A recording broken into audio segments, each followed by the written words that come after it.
Hi, this is a crafting video in which I'm going to be describing the process of creating toys that go along with this comic book, which I'll be selling at a craft fair next month. And the toys are based on this character here. This should look a bit like this, if I did it right. And I will be, the aim was to create life like these sized versions of this character. So this was crafted in clay, and I painted it. Then I planned to cast it, but I wanted to experiment on the casting procedure, so I made these little sort of small versions. This is the clay version of the character, and you can see it sort of resembles this character in a muted way. So I took this clay and cast these in resin, and I added some color, and I have to admit that the color didn't quite turn out the way I wanted to. It's speckled. The dye was old and clumpy, so not successful, but I learned a lot. So this was the first batch, and this is the second batch. I'm using a different kind of resin now, and I kind of like these. I like the feel of them. It's a different kind of resin. This is heavy and dense. This is kind of light and plasticky. So the whole plan for this was to create a vinyl toy called sofubi, and I had seen some videos about sofubi before, and I actually met somebody who created sofubi. Actually, this was created. This character was created by someone else, but I met the guy from Oneiromancy Toyworks, dream making. Yes, his name is Nick, and this is Catbat. I'll put this up on screen so you can see it better. It's a cool card. So he painted this, and he painted another one that I don't have with me right here. And I really like these, and this is where I got the idea that I could make a toy version of one of my characters. But this is it's vinyl, and it's hollow inside, and it's kind of squishy, and it's light, and it's got a quality to it that I really liked. These are not this. These are not good, but they're practice, and I made them, so I'm gonna try to sell them. Somebody might like them. I don't know. I might try to paint these in sort of this color scheme. So that's the history. And now that I've sort of figured out how to cast these, if you've seen the previous ones, these are the wax figurines that I planned to use when I was going to make the vinyl figures, and I ditched that plan. So I'm not sure what to do with these wax figurines. I'll figure out something. But what I plan to do now is use this. This is the clay version of this, and you can see the similarities. These are sprues that I'll use to, when I cast it, I'll be pouring the plastic into the character from here. So, and because it's going to be difficult to cast with all these pointy-outy bits, I'm going to cast it in different parts. So here is the body. This schnoz will be a little difficult to make. Here are the eyes and the ears. They all have their little sprues. This part is going to be part of it, but the ear goes here, and the arms and the legs. So casting them all separately into this plastic, and then gluing them together or pinning them in or something, so that they are duplicates. Once I make the cast of them, I can make duplicates of this, and they'll be things that I can jumble around. This is kind of delicate because it's just air dry clay. These things you could throw in the back seat of your car and not worry about breaking. Hopefully this one will be too. So that is the plan. I think I've covered everything. I'm going to head on into the workshop where I'm going to be casting this figure. Here we go.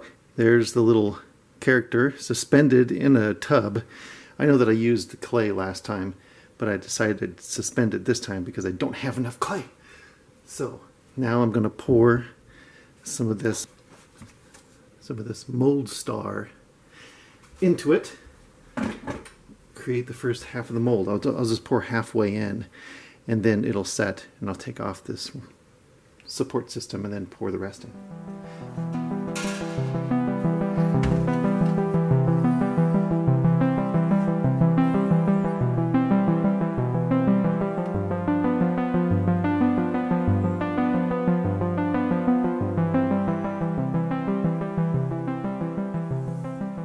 This looks really cool. I'm going to show this to you over the top because I love the way that stuff folds in on itself.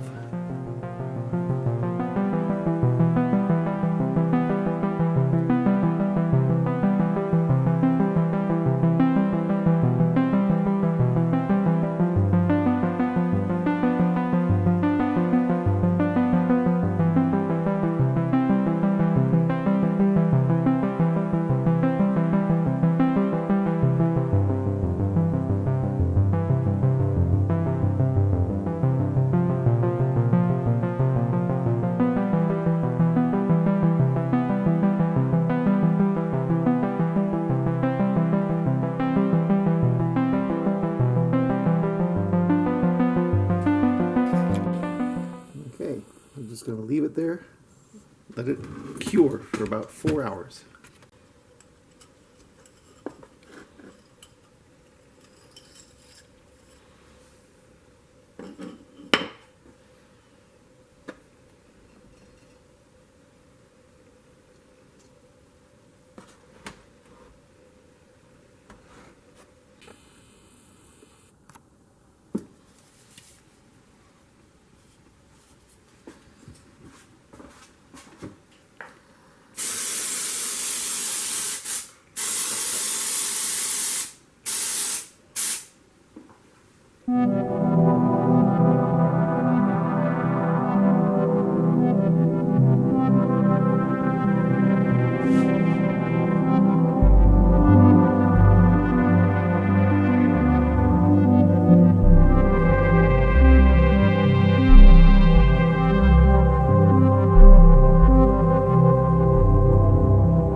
Gonna have to cut this because it's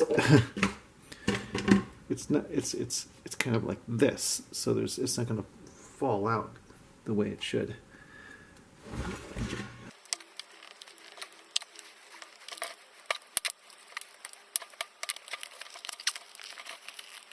Oh man, look at that. that as a block of rubber. Oh boy.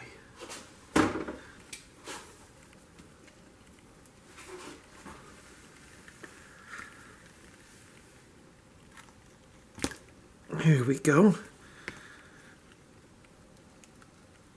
There.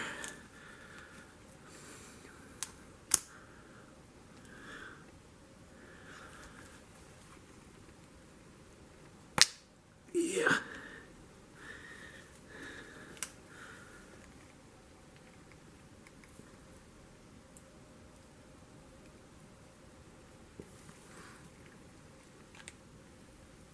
Yeah.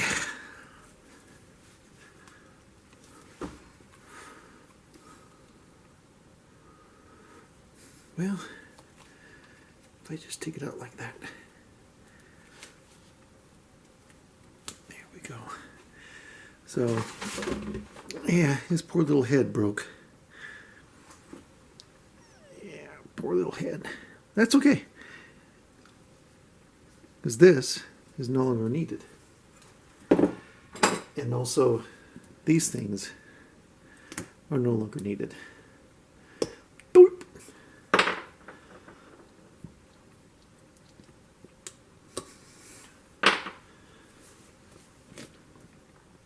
Boop. So, there's some gunk in there. I'll have to clean it out. Mostly looks like a successful pour, except that I didn't remember that there's a bump in the bottom, and it rested on the bottom. So I'm going to have to patch this with some more. I'll just pour something in there to keep that. Actually, I should put this back in and pour it on. So that's what I'll do. Meanwhile, I won't open all these, but look, I've poured the arms, and that's a leg. Those are the eyes. Oh, look, these are the eyes, and those are the ears, and that's the other leg. So that's what we have. We have everything. I'm going to take these out. This is the first complete two-sided mold. I'm going to have to make this other side. These kinds of molds are just, I just dropped it in there, and I'm going to pull it out. Actually, I'll just demonstrate that real quick.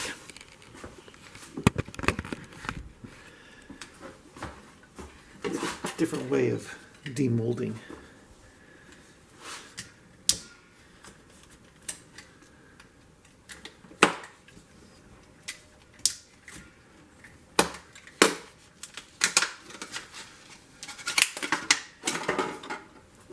Because you just basically cut into it. There's well, actually, I did have to cut into this one, but only along the already made mold lines. This one, I just dropped it in there and poured the rubber around it, and I'm going to rely on the fact that I know basically where it is, and cut into it enough to free the leg. I'm going to free the leg from its rubber encasing, and then just sort of sandwich it back together.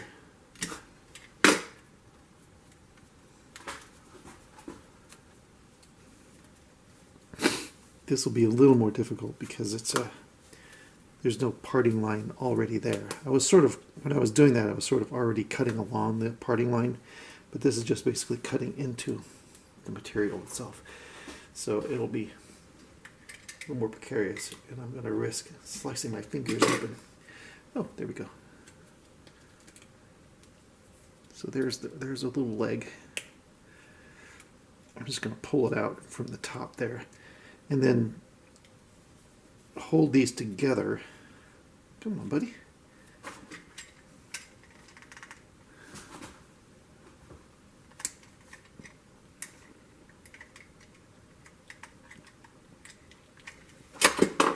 hold these two halves together with rubber bands. Oh yeah. Come on out, leg. Yeah, the legs come apart inside the mold. But that's okay. It's expendable. Because if the mold is good, I don't need this leg anymore. If.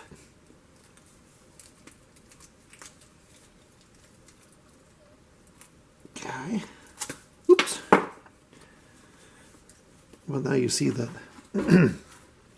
what I've made of it. That's the tinfoil that forms the structure around which I formed that. I just kind of smushed the clay around the tinfoil structure. There we go. So yeah, there's going to be some junk in the first pour, because all that clay is just kind of stuck to the walls.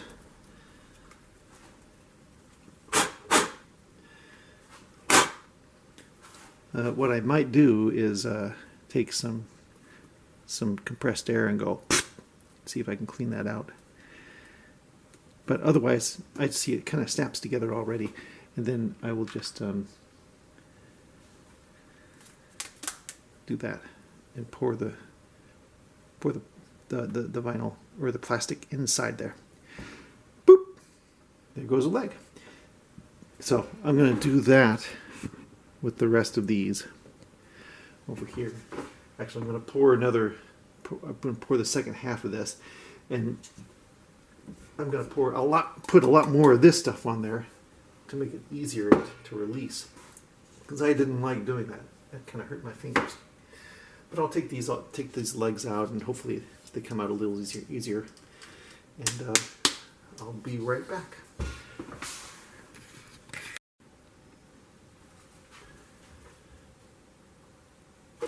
I just took this out of the can, and I've already started the peeling or apart process, so I'd share it with you.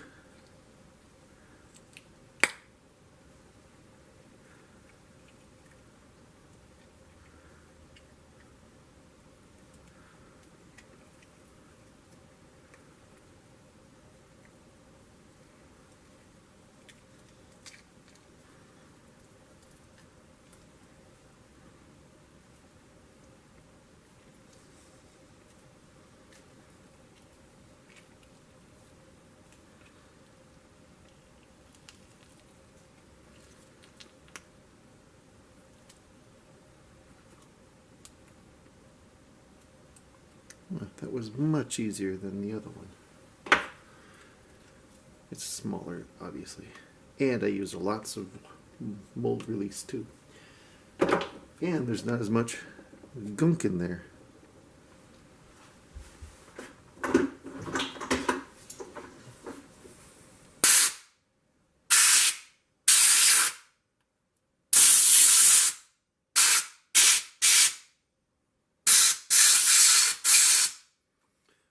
Okay, well, I'm excited to pour these big pieces. I've already started pouring the little pieces, as you can see. These are the legs.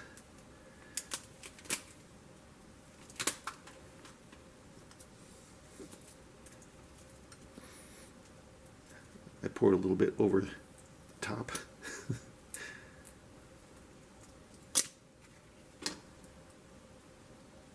See what comes out. Hey, look at that. There's a leg. That's his little leg there. That turned out pretty well. Alright, let's see about this one. I am very pleased. No bubbles. I don't see any bubbles. I don't see any bubbles. It's a good looking leg. Alright, let's see about this one.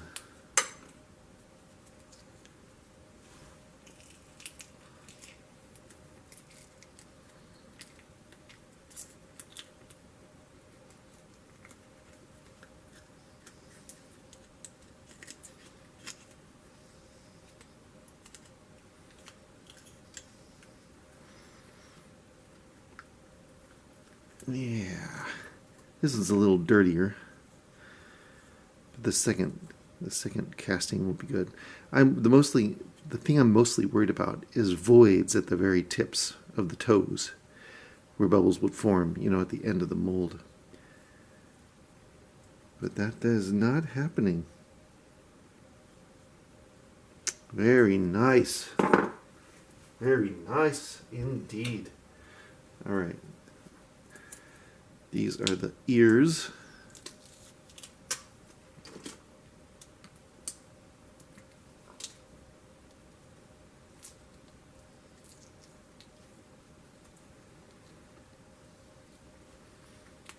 Pluck the ears out. Boink. That looks pretty good. They're all a little dirty because of the clay. But no voids. Happy days for the plastic casters. So the ears, the legs, and I already did an eye. I'm going to do another eye. Hooray, hooray, hooray. Happy days. Alright, I'll cast these, and I won't put you through the whole process of all this thing. I'll just kind of show them at the end.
Uh-oh.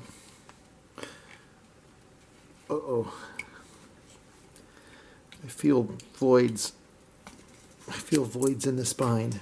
Yeah, the spine didn't survive very well. Look at that. Not so good. I mean, it looks... I mean, if you didn't know it wasn't supposed to be like that, it would look kind of cool. But there's a big old void right there. Look at that. And one right there too.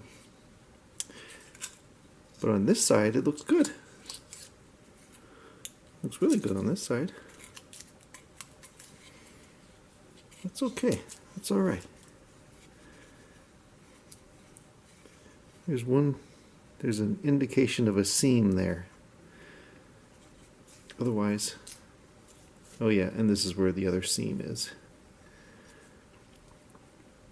But this void is pretty bad. It's a pretty bad void. I gotta do a better job of kind of swishing this around a little bit. Kind of maybe doing this to get all the air bubbles out. Otherwise, the other things turned out pretty well. We're missing, the clay is gone from these other molds. So those are pretty good eyeballs. I like those eyeballs. Got the feet. So, oh yeah, and the hands too. Got the hands. So I'm just gonna do another pour, and when I get a good one, I'll show you the final assembly, and that'll be the end of that. He's a good looking fella, I think. Can you imagine the eyeballs sticking out like this? All I'm going to do is glue them on with epoxy, with this stuff, Gorilla Glue. Because I've done a test, and turns out that's the best stuff. So, yeah. Well, here's the completed version. This is I'm using the one I cast first. It's sort of the dirty version. It's got the clay embedded in the resin, the clay that was left over from the positive that I had to break up inside the mold. So yeah, and I kind of did some repairs where those voids were along the spine. I used this UV reactant resin. So yeah, this stands pretty clear. Stands pretty solid. I have a bowl of arms and a bowl of legs, and we've got 3 more bodies. So I'll assemble those. I'm just going to use this one as the experimental. This is going to be the one that I can mess up on. So I'll clean it up as much as I can with some alcohol. And I was thinking I would just leave the seams the way they are. But, I mean, even though I did attach it with epoxy, I don't know, I think people are going to want to hold it and try to bend it. They're going to see the seam, they're like, oh, it's a movable thing, and then break it. So I might just use some of this epoxy sculpt. It's the kind of thing you squish together and it becomes a putty that then hardens. So I think I'm going to fill in these seams so that it looks seamless, and then paint it.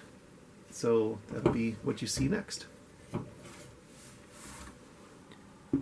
here it is, all painted up right next to the other guy. This is the model out of clay that I made, and this is the copy. I'm pleased. I'm very pleased, actually. The joints look smooth, look natural. This one looks, you can see a little bit of that epoxy sculpt smushed in there, but it stands up nice and tall and straight. There's some differences between these two, and I think I'm pretty happy with them. I really like the long tail, but that would be difficult to cast. So I opted with the short tail, and that actually fits in with the comic book version of him anyway.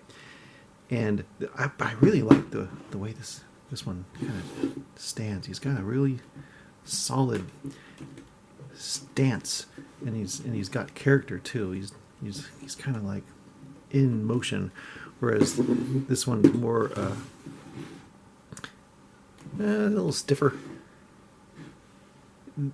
This one's got the mystique of a monster, sort of like, how does this work? This one has sort of more of a mannish body language. But yeah, so this is I just used these Nick Pro paints, and I may coat it with some varnish. You're supposed to let these kind of cure for a few days because they supposedly dry very hard, and these have been curing for a few days, and they're quite hard. They haven't chipped. I've thrown them around. They don't. It's pretty good solid paint. So I haven't sprayed these with anything, and see how this goes. This one is going to be handled more by humans, I think, maybe, especially while it's sitting on my table. So yeah, I'm pleased with the way this turned out. I'm going to assemble the rest of them and paint them up and sell them at the show. I might add that to the end of this video or make it a completely different video. But yeah, I'm just going to kind of put them all together and let you see sort of the assemblage. There's one more thing I've been wanting to try. See, I have this block of pewter. It's been sort of, I used to have that much, and now I have this much. And I wondered if I could use this mold to cast a metal monster. So, as you see, this is just a small setup. This is a tiny little furnace with these itty bitty little little crucibles. This is kind of set up to be a jewelry creation station. Is it still warm? Nope, it's okay. So this is the leftovers of the casting process. It's a cute little kit. So here's some more. This pewter melts at a much lower temperature than other metals. So I thought maybe I would try it. So let's just see what's inside here. It's been cooling for about a half an hour.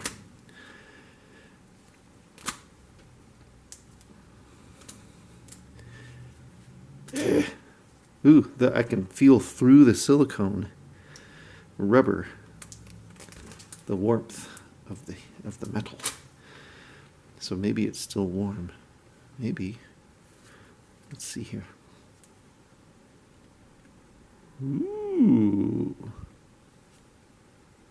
It's warm. I'm going to put something to protect my hands on with. Okay. Now let's see. Well, the rubber didn't melt. Goodness gracious. I think it worked. Look at that! Look at that, a little metal monster. So the thing I was worried about most, which is interesting, look at this. The thing I was worried about most is that I have these tiny crucibles that fit inside this little furnace. This is a what's it called? It's the kind of clay that, doink! Glad that didn't land on my foot. Anyway, I could only melt a little bit of metal in these flasks. So I couldn't pour the whole cast at once. I had to do it in 3 pours. So, luckily, I don't know. I mean, it could be considered a feature. This part down here solidified, and then I poured another little bit, and then I poured another little bit. Actually, it was upside down. So it was this much. I poured this much first, and then this much, and then the rest. Actually, I poured 4 because you can see there's another layer. But interesting, very interesting indeed.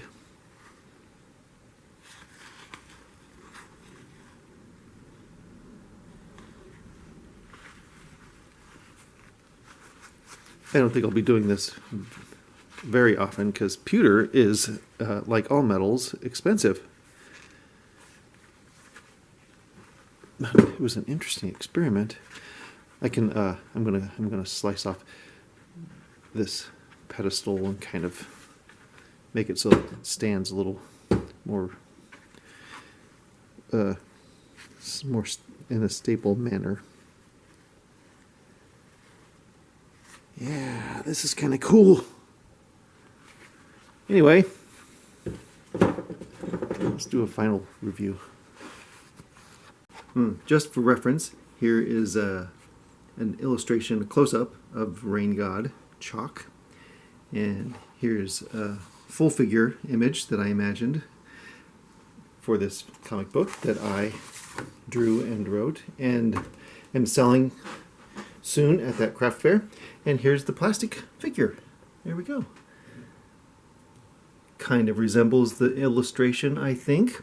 And here are the little ones. A little plastic one that I painted up and the little metal one. This one I probably won't be selling at the craft fair. This is just for display. But here, this one I painted. Obviously, these are painted with that Nick Pro outdoor acrylic.